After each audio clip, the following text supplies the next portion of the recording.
All right, so we did some graphing, sine and cosine curves, and now we're going to get into actually graphing other types of sine and cosine curves, not just basic sine and cosine. What if there is a number in front of the sine? What if there is a number after the sine in the angle? What if the angle's multiplied? And also looking at thinking about the graphs, how they have waves. What if the waves go higher? Is there a way to get them higher? Is there a way to get them lower? Okay. Is there a way to stretch them out? And of course there is. All right. So, and that's kind of where we're going here. So we're going to have to know about these things here, amplitude, period, and frequency, in order to help us do these graphs. So here is the general form for our equation. So this looks like a lot right now. I'm sure you're probably looking at this and it's like, whoa, there's a lot of letters there. You'll get used to it. I'll tell you that. The more we do it, we're going to be doing this for a little while, all right? And you're going to be seeing this over and over again, and it'll be really easy for you once we do it. So they're both the same. It's this one here. This is your sine function, and here's your cosine function. The general form is exactly the same. So basically, we have this letter A that is multiplied. That's in front of sine, so you could have a number in front of the sine multiplied by the function. That could be positive or negative.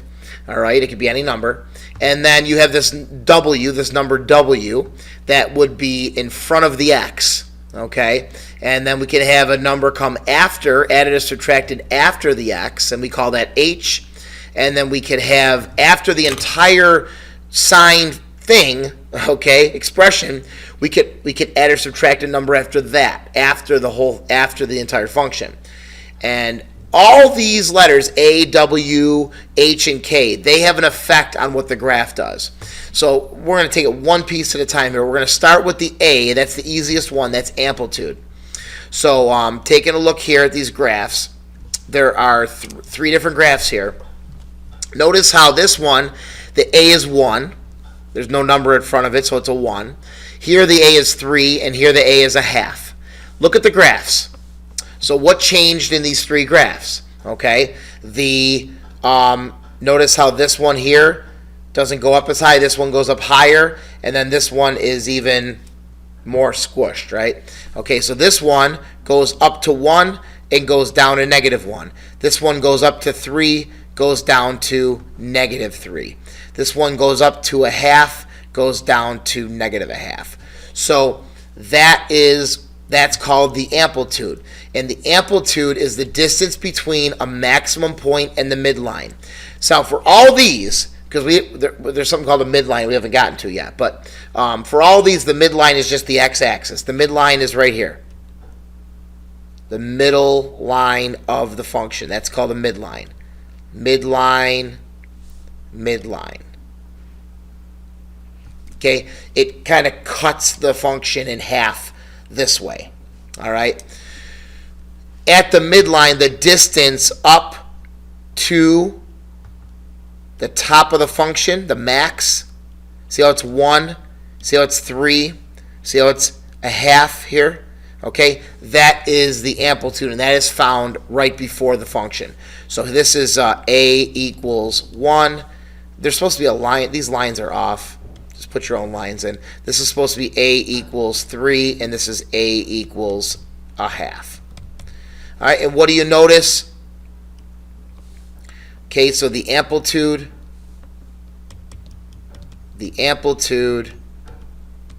controls the height of the function. Controls the height of the function. That's actually pretty simple. Okay. Now, moving on. And notice these, again, the only thing that's different here is that it's a negative in front, -1. Okay, so but A is still going to be 1 because the height is still 1. Okay, the height is still 3. So A is still going to be 3, and then it's still going to be a half. All right, A is still a half. So the amplitude doesn't change with the negative in front. You basically do the absolute value. You take the absolute value for the amplitude.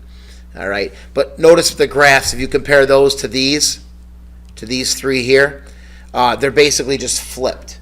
They're flipped over the x-axis. Okay, so that negative is going to flip over the x-axis. Now, these are just sine graphs. The cosine's the same thing. Okay, so if cosine has a 3 in front of it, it's going to go 3 to negative 3. If it has a 4 in front of it, it's going to go 4 to negative 4. So on and so forth. Pretty simple. Now, come on. So there's that. There's the amplitude, and again, we talked about it being an absolute value.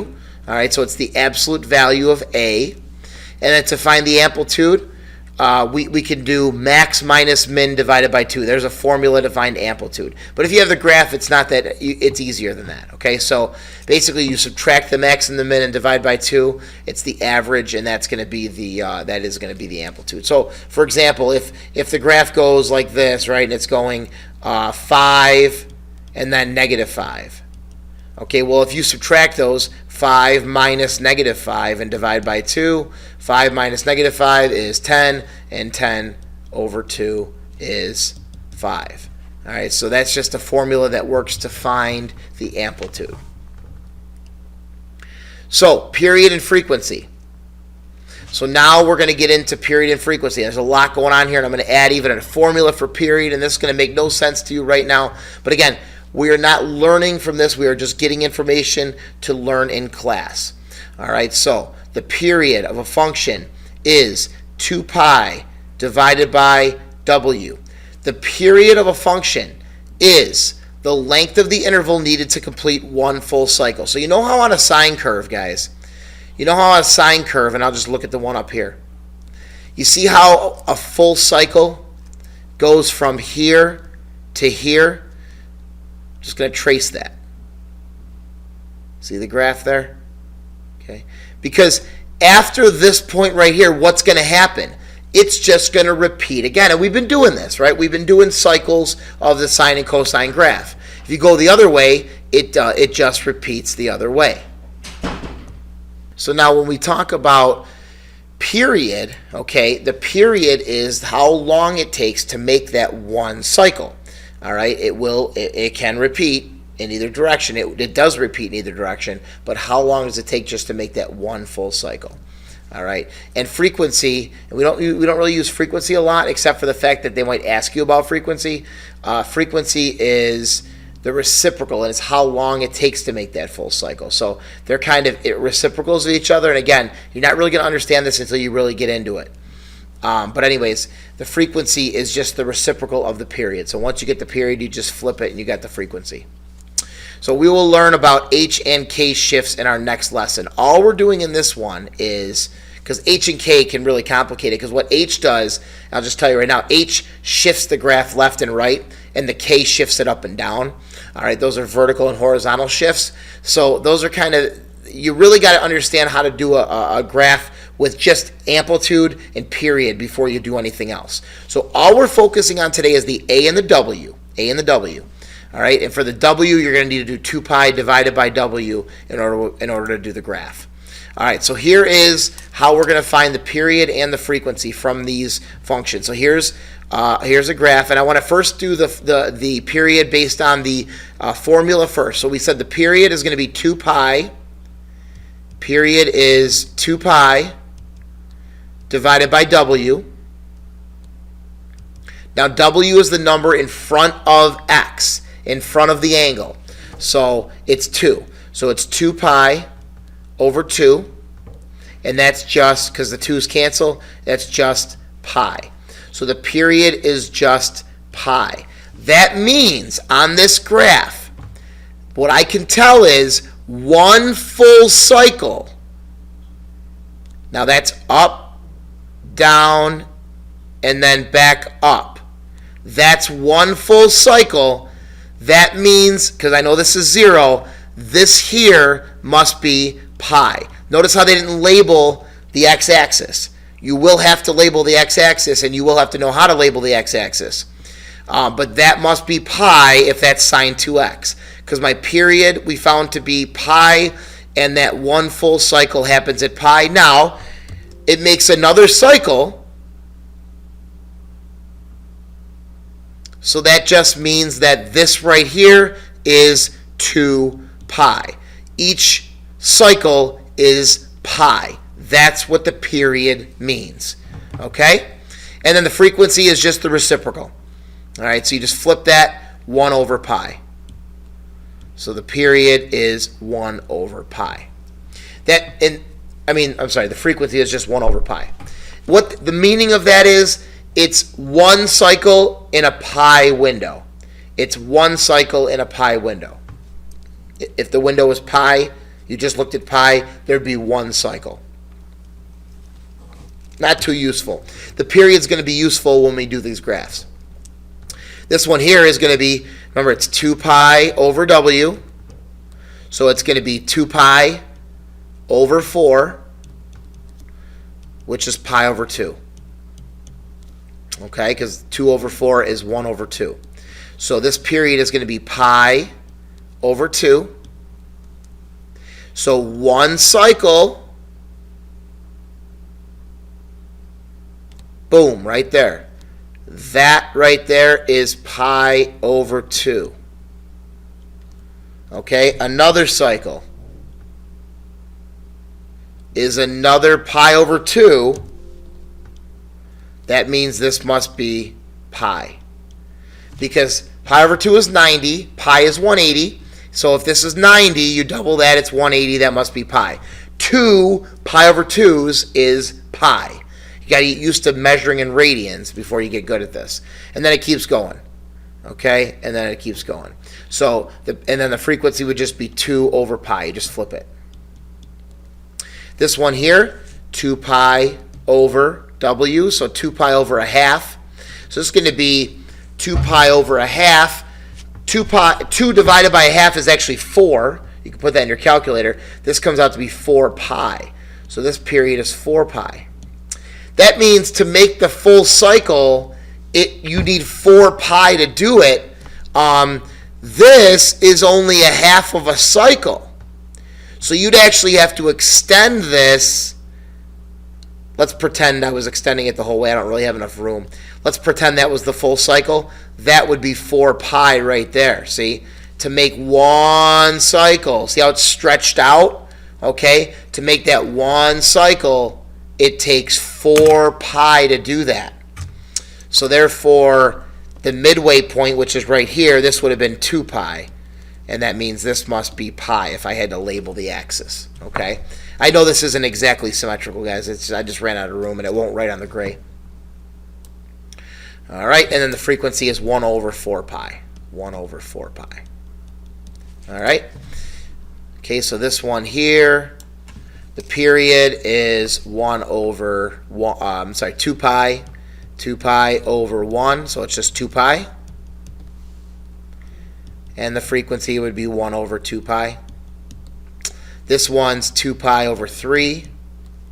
So that's it, 2 pi over 3. So the period is 2 pi over 3. And the frequency would be 3 over 2 pi. And then this one is that a half? Yeah, so it's 2 pi over a half. We just did this one. Same one as above. That's going to be 4 pi. So the period is 4 pi. And then the frequency is 1 over 4 pi. All right, so then you can see what the graphs look like in comparison there.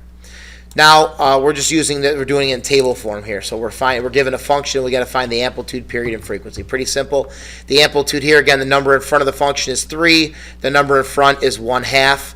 The number in front is 2. And again, amplitude is absolute value of A. Period, 2 pi over the frequency. I'm sorry, 2 pi over W. 2 pi over W. I don't know why I'm writing it there. Okay, so period is 2 pi over W. W is the number in front of X. So this is going to be 2 pi over 3. This is going to be 2 pi over 4, which is pi over 2. 2 pi over 4. 2 over 4 is 1 over 2, guys. And this is 2 pi over 4. 2 pi over 4 again, so that's going to be pi over 2 again. All right, and then the frequency you just flip. So 3 over 2 pi 2 over pi, 2 over pi.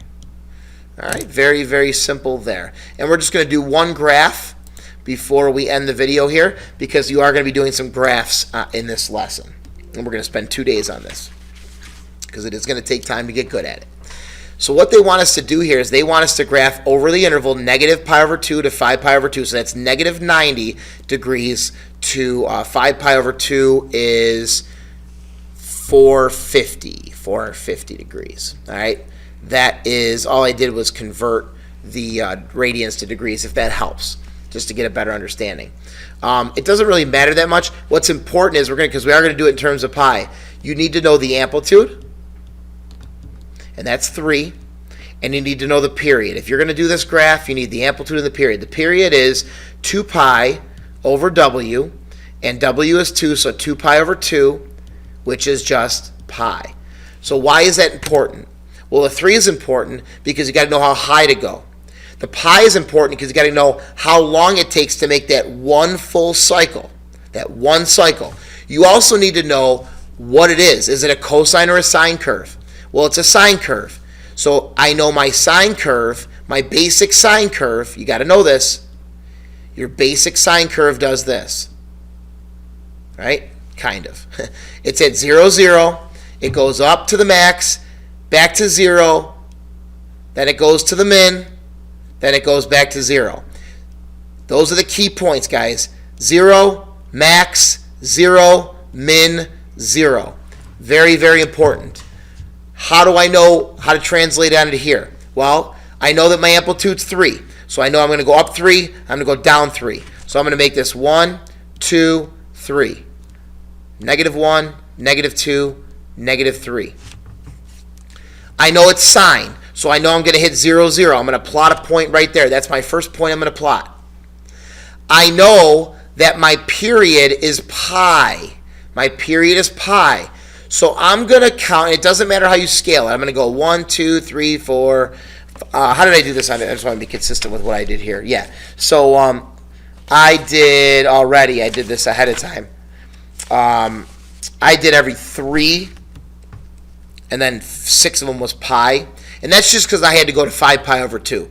So I went 1, 2, 3, 1, 2, 3, and I made that pi. And then I went 1, 2, 3, 1, 2, 3, and I made that 2 pi. Now, you could scale it however you want. You just got to make sure it fits on the graph. So if that's pi, you know this is pi over 2. Because it's half of pi, right? Just in the middle. And then this would be 3 pi over 2. Because that's 1.5 pi. And so you kind of get used to this as we go along. All right, so that's just labeling right there. And then this would be 5 pi over 2 right here. Now, how do I know that? All right, well, this is, these are 90. 90, 90, 90, right? 90, 90, 90, 90, 90. So 90, 180, 270, 360, 450. And we talked about 5 pi over 2 being 450. So, yeah, sometimes you just have to think it out in order to scale it. And then we got to go to negative 90, so we're going to go boom, boom, boom. And this is going to be negative pi over 2 right here. Scale it out however you want. Just make sure you fit it all on whatever graph is provided. Okay, there is no set way to do your x scale. You do have to make your x scale, and you do have to make your y scale. Once it's scaled, that's almost the hardest part. The rest is easy because we know. We know that we start at 0, 0. We know that we end at 0, 0. Sine starts at 0, 0 and ends at 0, 0. All right, so we know we're going to end at 0, 0. And where is that? That's at pi radians. So this is where the cycle ends. Here's the middle of the cycle. The middle of the cycle is going to be at 0 on the x-axis. Okay? Now, what does this graph do? It goes up 3 and down a negative 3. It goes up first because it's positive. So we go up, and then we go down to negative 3. And there it is. Connect. Make sure it's not choppy. Make sure it's not pointed. You don't want it to be pointy. It should be U-shaped. It should be curved. I just can't do it very good on here. All right, so there it is. There is one cycle. There is one cycle of this function. I knew it had to go to 3. I knew it had to go to -3. I knew one cycle occurred pi. Now it's going to just repeat, guys. It's just going to repeat. So follow the pattern. Boom, boom, boom, boom, boom, boom, boom, boom, boom, boom, boom, boom, boom, boom, boom. All right? In the middle of these two is going to be the max. In the middle of these two is going to be the min. In the middle of these two is going to be the max. It just follows the same pattern. We did it for basic sine and cosine, right? Now we're doing it for all sine and cosine graphs. And there it is. And then you go this way, this is going to be 0, and this is going to be a minimum down here. And that's it. Just make sure it follows the same pattern. Very good. There it is. Okay, and I know probably a lot to learn in one video, but again, we're just going to take this information and put it into practice when we get to class tomorrow. See you then.